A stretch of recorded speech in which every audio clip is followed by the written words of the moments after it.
You know, agriculture is Arkansas's largest industry, generating more than $16 billion in revenue every year. But there's another big money industry you may not think about in our state: wine. The natural state is home to some of the largest producers in the country. And THV 11's Julissa Garza gives us a deep dive into the history of our wine industry and where it's headed.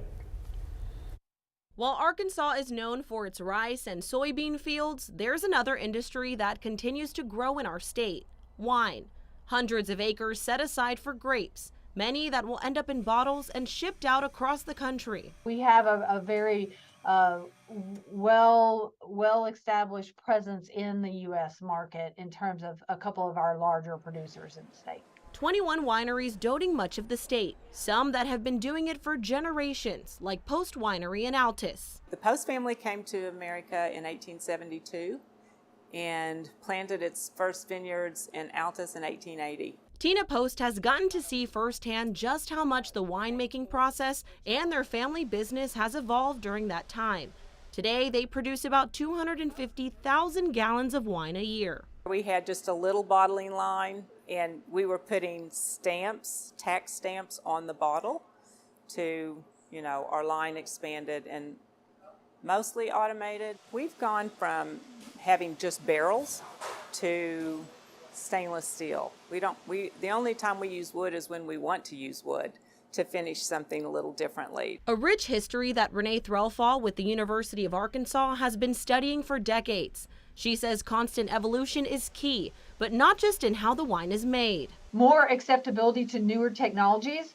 So looking at the sustainability issues that we may have with glass or operations in terms of water management. Those changes come amid concerns over the future of the wine industry. A recent report by Silicon Valley Bank shows people younger than 60 aren't drinking as much wine, a decline seen since 2007. Threlfall says continuing to appeal to every generation is a big focus that will help the industry continue moving forward. A lot of it is about how consumers perceive their usage of wine. And how do we change that?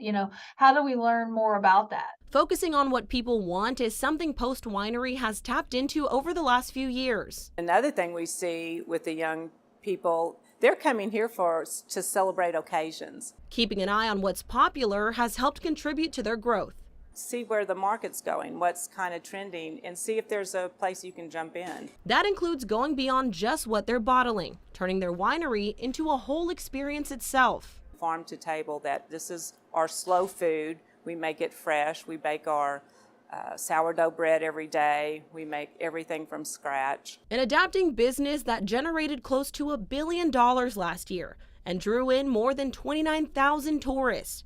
But Threlfall says there's still more that could be done to secure its future and help the state have an even bigger impact on the industry nationwide. Having more state regulations that enable us to become a better state in terms of wine production is really where we need to be. She says changes to dry county laws could also make a big difference. Right now, there's 29 dry counties across Arkansas. You can't have a winery in a dry county. As studies keep a close eye on wine industries across the country and where it's headed, Post says when it comes to wine in the natural state, it's here to stay. It is ageless and timeless.